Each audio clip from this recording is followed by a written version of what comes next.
Hello friends, welcome to the Sandhan study daily current affairs video में आपका स्वागत है। आज है 18 जनवरी 2026। तो आज का करंट अफेयर्स है, वर्ष 2026 में विश्व धर्म दिवस निम्न में से किस तिथि को मनाया गया? इस प्रश्न का जवाब है ऑप्शन डी, 18 जनवरी को। एग्जाम पॉइंट ऑफ व्यू से देखें तो जनवरी का तीसरा रविवार यानी कि 18 जनवरी को यह मनाया गया। इसकी शुरुआत 1950 में की गई थी। इसका उद्देश्य सभी धर्मों के बीच आध्यात्मिक सिद्धांतों की समानता को उजागर करना और धार्मिक सद्भाव को बढ़ावा देना। इसका महत्व है, यह विविधता में एकता के विचार पर जोर देता है, जो भारतीय संविधान की प्रस्तावना और धर्मनिरपेक्षता के मूल्यों से मेल खाता है। इस प्रश्न से संबंधित प्रीवियस ईयर क्वेश्चन है, भारतीय संविधान का कौन सा अनुच्छेद अंतःकरण की धर्म के आबाद रूप से मानने, आचरण और प्रचार करने की स्वतंत्रता प्रदान करता है? यह प्रश्न यूपीएससी 2017, एसएससी सीजीएल 2022 में पूछा गया और यह अनुच्छेद है 25। यह मौलिक अधिकार भारत में धार्मिक स्वतंत्रता और सहिष्णुता की नींव रखता है। नेक्स्ट क्वेश्चन है, Indian banks association IBA banking technology award में best fintech and DPI adoption पुरस्कार किस बैंक को प्राप्त किया गया? इस प्रश्न का जवाब है ऑप्शन बी, त्रिपुरा ग्रामीण बैंक को। इस प्रश्न को एग्जाम पॉइंट ऑफ व्यू से देखें तो त्रिपुरा ग्रामीण बैंक क्षेत्रीय ग्रामीण बैंक में उत्कृष्ट प्रदर्शन हेतु इसको पुरस्कार दिया गया। डिजिटल बैंकिंग, वित्तीय समावेशन और फिनटेक समाधानों को ग्रामीण स्तर पर सफलतापूर्वक लागू करने के लिए। डीपीआई का अर्थ है डिजिटल पब्लिक इंफ्रास्ट्रक्चर, जैसे आधार, यूपीआई और डिजिलॉकर, जिसे बैंक ने अपने परिचालन में प्रभावी ढंग से अपनाया है। आईबीए के बारे में, इंडियन बैंक्स एसोसिएशन की स्थापना 1946 भारत में बैंकिंग प्रबंधन का प्रतिनिधित्व निकाय है। इस प्रश्न से संबंधित प्रीवियस ईयर पीवाईक्यू है, भारत में प्रथम क्षेत्रीय ग्रामीण बैंक आरआरबी की स्थापना किस वर्ष की गई थी? इस प्रश्न को एसएससी सीजीएल 2021 आईबीपीएस आरआरबी में पूछा गया था। 1975 में 2 अक्टूबर 1975 को प्रथमा बैंक के रूप में देश का पहला आरआरबी स्थापित हुआ था। वर्तमान में क्षेत्रीय ग्रामीण बैंकों को डिजिटल बनाने पर विशेष जोर दिया जा रहा है। नेक्स्ट क्वेश्चन है, हाल ही में सुजय पाल को निम्न में से किस उच्च न्यायालय का मुख्य न्यायाधीश नियुक्त किया गया है? इस प्रश्न का जवाब है ऑप्शन सी, त्रिपुरा उच्च न्यायालय को सुजय पाल को उच्च न्यायालय का मुख्य न्यायाधीश नियुक्त किया गया है। इस प्रश्न को एग्जाम पॉइंट ऑफ व्यू से देखें तो इसकी नियुक्ति, उच्च न्यायालय के मुख्य न्यायाधीश की नियुक्ति राष्ट्रपति द्वारा संविधान के अनुच्छेद 217 के तहत की जाती है। त्रिपुरा उच्च न्यायालय, इसकी मुख्य स्थापना 23 मार्च 2013 को हुई थी। इससे पहले त्रिपुरा गुवाहाटी उच्च न्यायालय के अधिकार क्षेत्र में आता था। उच्च न्यायालय के मुख्य न्यायाधीश को उस राज्य के राज्यपाल द्वारा शपथ दिलाई जाती है। उच्च न्यायालय के न्यायाधीश 62 वर्ष की आयु तक अपने पद पर बने रहते हैं। इस प्रश्न से संबंधित प्रीवियस ईयर पीवाईक्यू है, भारतीय संविधान का कौन सा अनुच्छेद प्रत्येक राज्य के लिए एक उच्च न्यायालय के प्रावधान की बात करता है? यह प्रश्न एसएससी सीजीएल 2023 यूपीपीसीएस 2021 में पूछा गया है। तो उच्च न्यायालय के प्रावधान की बात अनुच्छेद 214 करता है, जबकि अनुच्छेद 226 उच्च न्यायालय को रिट जारी करने की शक्ति प्रदान करता है। नेक्स्ट क्वेश्चन है, अंतरराष्ट्रीय नवीकरणीय ऊर्जा एजेंसी IRENA की 16वीं बैठक का आयोजन निम्न में से किस स्थान पर किया गया है? इस प्रश्न का सही जवाब है ऑप्शन ए, अबू धाबी। इस प्रश्न को एग्जाम पॉइंट ऑफ व्यू से देखें तो अबू धाबी यूएई। IRENA का मुख्यालय भी यही स्थित है। 2030 तक वैश्विक नवीकरणीय ऊर्जा क्षमता को तिगुना करने के लक्ष्य पर चर्चा करता है। IRENA के बारे में इसकी स्थापना 2009 में की गई थी। Mother city Abu Dhabi UAE इसका मुख्यालय है। यह नवीकरणीय ऊर्जा, सौर, पवन, जल, जैव ऊर्जा आदि को अपनाने के लिए देशों को सहयोग प्रदान करने वाला प्रमुख अंतर सरकारी संगठन है। भारत का संबंध इससे IRENA का एक संस्थापक सदस्य देश है। इस प्रश्न से संबंधित प्रीवियस ईयर पीवाईक्यू है, अंतरराष्ट्रीय सौर गठबंधन ISA का मुख्यालय कहाँ स्थित है? इस प्रश्न को बीपीएससी 2022, एसएससी CHSL 2023 में पूछा गया था। अंतरराष्ट्रीय सौर गठबंधन का मुख्यालय गुरुग्राम भारत में है। COP20 के दौरान भारत और फ्रांस ने मिलकर ISA की शुरुआत की थी। नेक्स्ट क्वेश्चन है, हाल ही में निम्नलिखित में से किस भारतीय को संयुक्त राष्ट्र के निस्तारीकरण मामलों पर सलाहकार board an advisory board on disaster management matter का अध्यक्ष नियुक्त किया गया है।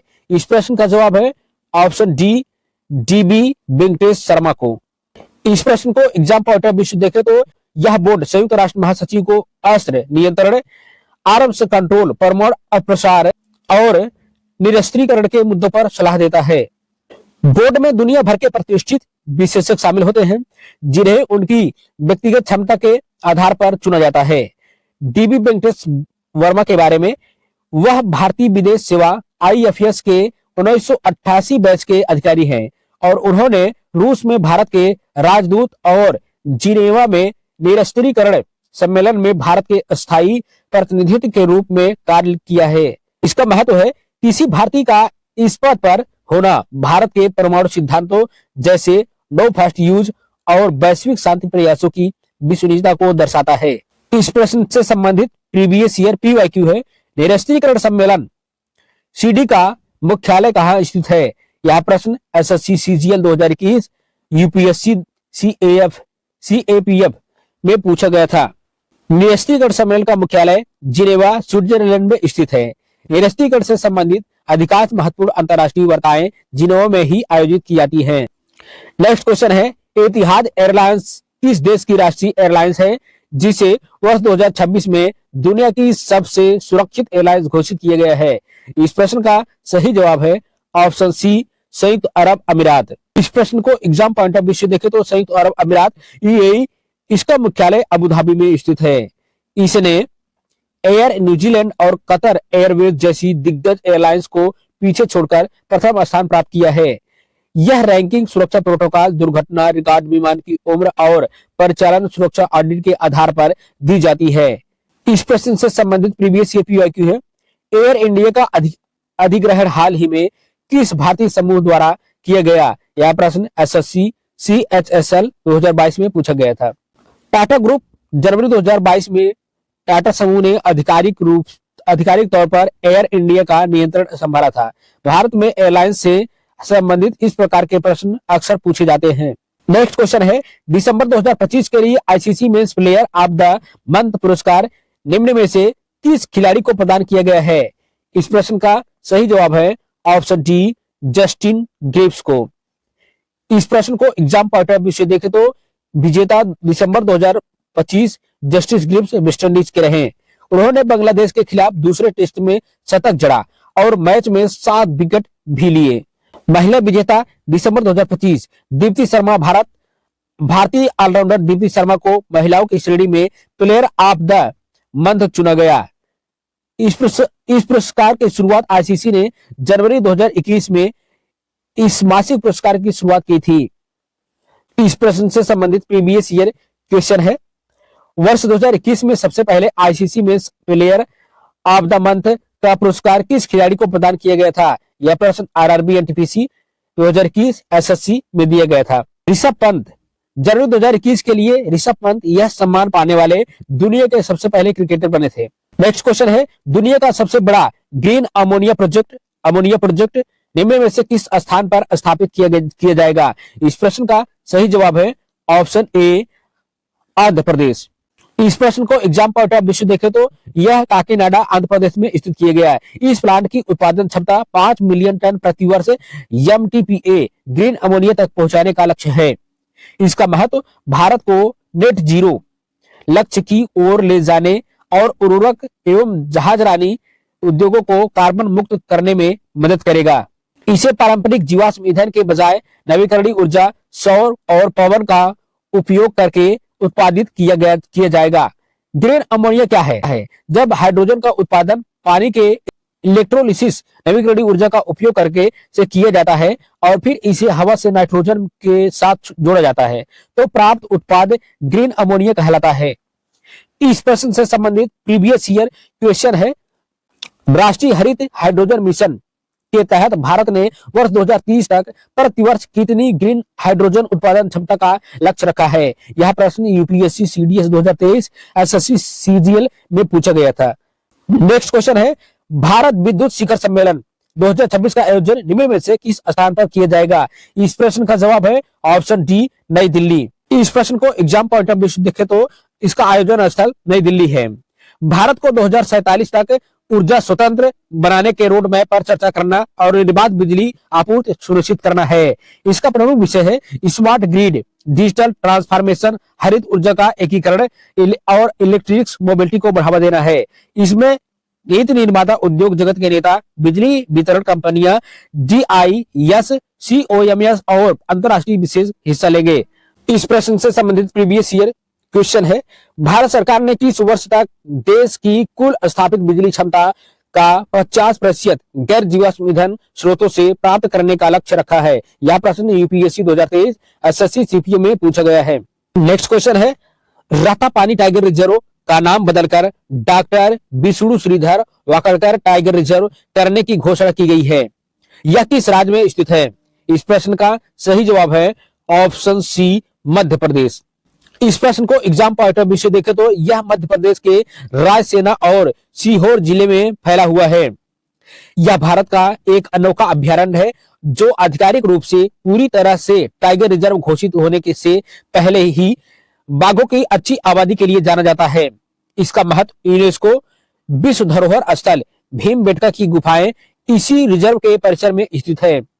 डॉक्टर वाकड़कर उन्हें पद्मश्री से सम्मानित किया गया था और उन्हें भारतीय रॉक कला का पितामह माना जाता है। इस प्रश्न से संबंधित प्रीवियस ईयर PIQ है, बाघ राज्य के नाम से प्रसिद्ध भारत के किस राज्य में बाघों की सर्वाधिक संख्या पाई जाती है? यह प्रश्न MPPSC 2023 SSC CGL में पूछा गया था। नेक्स्ट क्वेश्चन है, निम्न में से किसे पूरे ग्रैंड टूर 2026 के लिए गुडविल एम्बेसडर नियुक्त किया गया है? इस प्रश्न का जवाब है ऑप्शन सी, फरहान अख्तर को। इस प्रश्न को एग्जाम पॉइंट ऑफ व्यू से देखें तो यह एक अंतरराष्ट्रीय स्तर की साइकिलिंग प्रतियोगिता है जिसका उद्देश्य फिट इंडिया अभियान को बढ़ावा देना है। एम्बेसडर का चयन फरहान अख्तर को उनकी फिटनेस के प्रति जागरूकता और युवाओं के बीच उनकी लोकप्रियता के कारण चुना गया है। पुणे को भारत की साइकिलिंग राजधानी के रूप में स्थापित करना और प्रदूषण मुक्त परिवहन को बढ़ावा देना है। इस प्रश्न से संबंधित प्रीवियस ईयर क्वेश्चन है, फिट इंडिया मूवमेंट की शुरुआत प्रधानमंत्री द्वारा किस वर्ष की गई थी? यह प्रश्न SSC CGL 2021 में पूछा गया है। नेक्स्ट क्वेश्चन है, हाल ही में साया जिंदानी को निम्न में से किस देश का प्रधानमंत्री नियुक्त किया गया है? तो इस प्रश्न का जवाब है ऑप्शन बी, सोमालीलैंड। प्रश्न को एग्जाम पॉइंट ऑफ व्यू से देखें तो हरगेसा इसकी राजधानी है। यह अफ्रीका के हॉर्न ऑफ अफ्रीका क्षेत्र में स्थित है जिसकी सीमा उत्तर में अदन की खाड़ी से लगती है। इथियोपिया के साथ संबंध हाल ही में सोमालीलैंड और इथियोपिया के बीच एक ऐतिहासिक बंदरगाह समझौता पोर्ट डील हुआ था जिसने इस क्षेत्र को वैश्विक चर्चा में ला दिया है। इसकी मुद्रा सोमालीलैंड सीलिंग है। इस प्रश्न से संबंधित प्रीवियस ईयर PIQ है, हॉर्न ऑफ अफ्रीका में मुख्य रूप से कौन से देश शामिल है? यह प्रश्न UPSC 2020 स्टेट PCS में पूछा गया था। नेक्स्ट क्वेश्चन है, भारतीय भाषाओं में सार्वजनिक सेवाओं को बढ़ावा देने के लिए डिजिटल इंडिया भाषणी डिवीजन के साथ समझौता करने वाली राज्य सरकार कौन सी है? इस प्रश्न का जवाब है ऑप्शन बी, गोवा। इस प्रश्न को एग्जाम पॉइंट ऑफ व्यू से देखें तो भाषणी क्या है? यह भारत सरकार का एक AI आधारित भाषा अनुवादक प्लेटफॉर्म है। इसे डिजिटल इंडिया विजन के तहत विकसित किया गया है।